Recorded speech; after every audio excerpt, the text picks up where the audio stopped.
Let's go through 6 different steps to maximize working on strengthening your pelvic floor. So in other words, doing a Kegel the best way you possibly can to make it the most effective. So these are 6 different ways that I see go wrong when people say they do their Kegels, but they don't get results.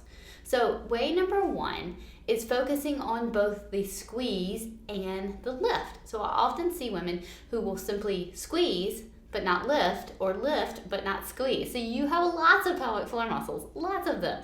So they have different jobs and different roles within the pelvic floor. And they also come with layers of muscle and layers of strength. So I want you to think about starting at the bottom, the most open layer of the pelvic floor, and I want you to think about gently squeezing that layer together without lifting. Okay, so we're gonna see if we can master different ways of strengthening as we go through these 6 different steps. So I want you to think about getting that nice squeeze. This is gonna help prevent leaks. And then I want you to think about going deeper into the pelvic floor. And I want you to think about lifting up your pelvic floor.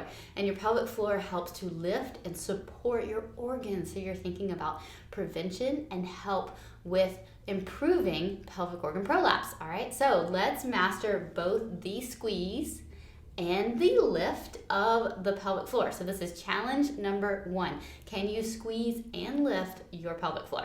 Part number 2 in this 6-step process to improving your pelvic floor contraction involves maxing out your pelvic floor. So this comes in 2 parts. Part number 1 of this 2nd step of the process is thinking you have to create a max contraction every single time you think about doing a Kegel. All right, so you'll bend over to pick up a pencil and you'll exhale hard, really lift your pelvic floor. So you're thinking about lifting an elephant every time you lift your pelvic floor. And that's just too much. So the women that I see that tend to max out everything, they often end up with deep hip rotator tightness, which means like piriformis pain, tightness in the back of their hip, because they're just overdoing every pelvic floor contraction and they end up with tightness in their pelvic floor. And then part number 2 of maximizing a contraction involves the women that can't actually get that max contraction. They try to contract their pelvic floor. And if you think about the pelvic floor as going from a level 0 to a level 5 for being able to lift that elephant, and if 5 is the elephant, they're barely here with even able to contract. So you've got everything in between. And so the women that can't get above like level 2 or 3, or even to a 4, they can't get up to that great max contraction, then that often involves more than just doing your Kegels. So that is my specialty area that I love, is solving that mystery of the women who have done their Kegels and they've worked on it and they've worked on it and they haven't gotten better.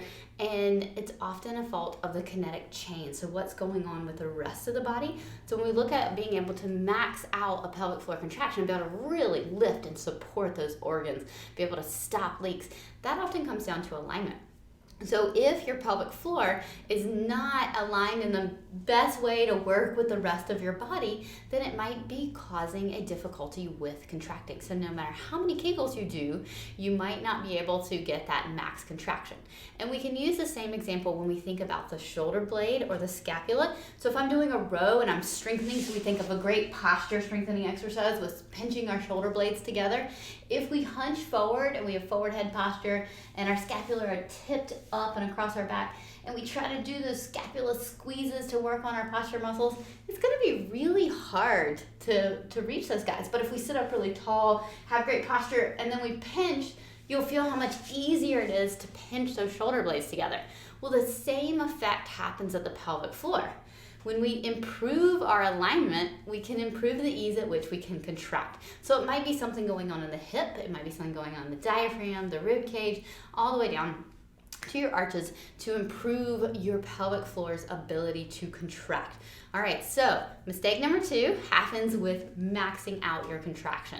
All right, whether you're maxing it out all the time and it's just too much and you're creating tightness, or you're not even able to max out a contraction, so you're missing out on all of this great top end strength that you should have due to alignment of the rest of your body. Part 3 of 6 steps to a better pelvic floor contraction involves getting both fast twitch and slow twitch muscles. So we want to work both the ability of our pelvic floor to contract and catch our sneeze or step down awkwardly off a curve and support our body.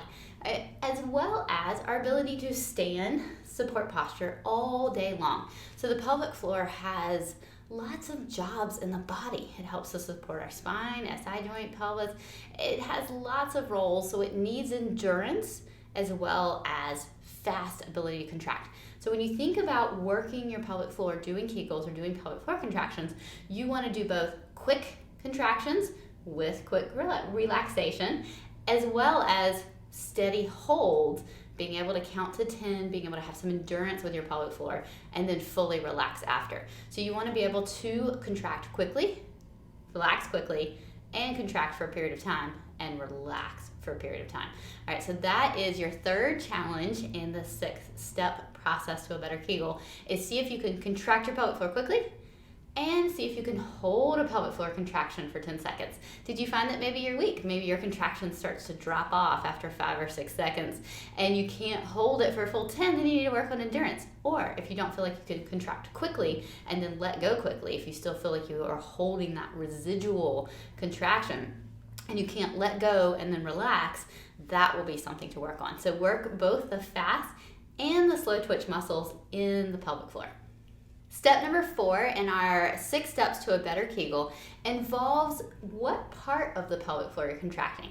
So I see a lot of women that have a tendency to over-contract the back of their pelvic floor without getting much of a contraction in the front.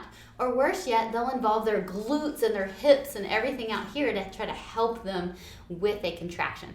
So part number 4 is making sure that you can control both the front and the back of your pelvic floor. So I want you to sit preferably on an exercise ball if you have one, or sit on a nice pillow, something so you can give your pelvic floor a little bit of pressure. And I want you to think about rocking forward, because this will help. And then I want you to think about lifting the front of the pelvic floor muscles. And then I want you to rock back, and I want you to think about lifting the back of the pelvic floor muscles. So see if you can kind of rock back and forth, or you can just simply hold in the middle. You should have that much control. And see if you can contract the front of your pelvic floor without overly contracting the back. See if you can contract the back of your pelvic floor without overly contracting the front. And see if you can do it all without contracting anything in your glutes and your hip muscles. So those deep hip muscles should not work. They should stay completely relaxed, and you should think about contracting just the middle. So that is step number 4 in your 6-part challenge. I want you to think about being able to contract the front of your pelvic floor, which you'll probably feel some lower abdominal engagement when you do that, which is really cool. So if you're at home thinking, wow, I have this lower ab pooch, and when I contract the front of my pelvic floor, it helps improve that. So you've got some aha lights going off here, that some of that lower ab pooch might actually have to do with back pelvic floor tightness and front pelvic floor weakness, which could contribute to leaking at some point. Maybe not, but it could. So just something for you to think about when you contract your pelvic floor. So that is your challenge. I want to see if you can contract the front of your pelvic floor while decreasing tension in the back of the pelvic floor. Step number 5 in this 6-step process involves being able to fully relax your pelvic floor. So I've mentioned that a few times so far, but this is something so important it needs its own step, because I often see women that will start working on their Kegels, will start working on pelvic floor strengthening, whether that's isolated contractions or that's working it in with exercises, and then they'll end up with tightness, with pain. Their symptoms will get worse. They're like, oh, my pelvic floor prolapse is worse, my leaking is worse. I'm like, okay, you have increased tightness. No good deed goes unpunished, right? You increase tightness in your effort to make your pelvic floor stronger. So being able to fully relax your pelvic floor is often the key to getting stronger, because you can't contract a muscle that's already contracted, right? That makes sense. And so if you're holding tension in your pelvic floor, you can't get a good contraction. So step number 5 is making sure that you fully let your pelvic floor go between those contractions, and that you have control over that. And part of that is also being able to fully relax your abdominals. So I find women that tend to hold loads of tension in their abdominals all day often tend to hold tension in their pelvic floor as well. And this will decrease your ability to build strength and that max contraction. So your challenge number 5 is to make sure that you can fully relax your pelvic floor after contracting it, and you can let go, and you don't have any of those little tender spots or tightness points in your pelvic floor, and you can feel your inhale going down and getting nice length to your pelvic floor. Part 6 of our 6-step challenge involves the kinetic chain. So quite possibly the biggest mistake I see is thinking that being able to contract your pelvic floor is the end-all be-all for pelvic floor rehab and the success you're going to get and the improvement you're going to see. And this is just simply not true. The kinetic chain, the rest of the body really affects pelvic floor function. How you're breathing affects pelvic floor function. Your mid-back mobility, how much your thoracic spine can move, your mid-back can move, affects pelvic floor function. Your abdominal strength and control, your ability to relax, not over grip, but also to have strong abs, affects the function of your pelvic floor. Your hips, your deep hip rotators, that piriformis muscle that you hear so much about when people have sciatic pain, and things like that. So your deep hip muscles, your glutes are such a great window to your pelvic floor. Your adductors, do you have any tightness or weakness?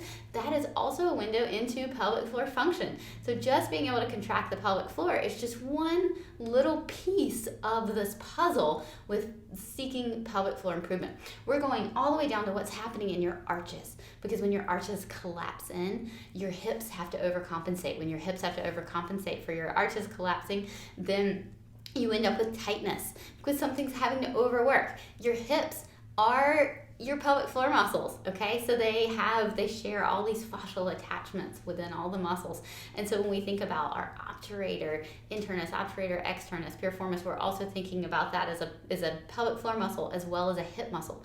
So what's happening at our feet and our arches determines what's happening at our pelvic floor, which is overwhelming but also really cool. Because when you think, okay, I can do Kegels, but I haven't seen any pelvic floor improvement, or I haven't seen as much as I want.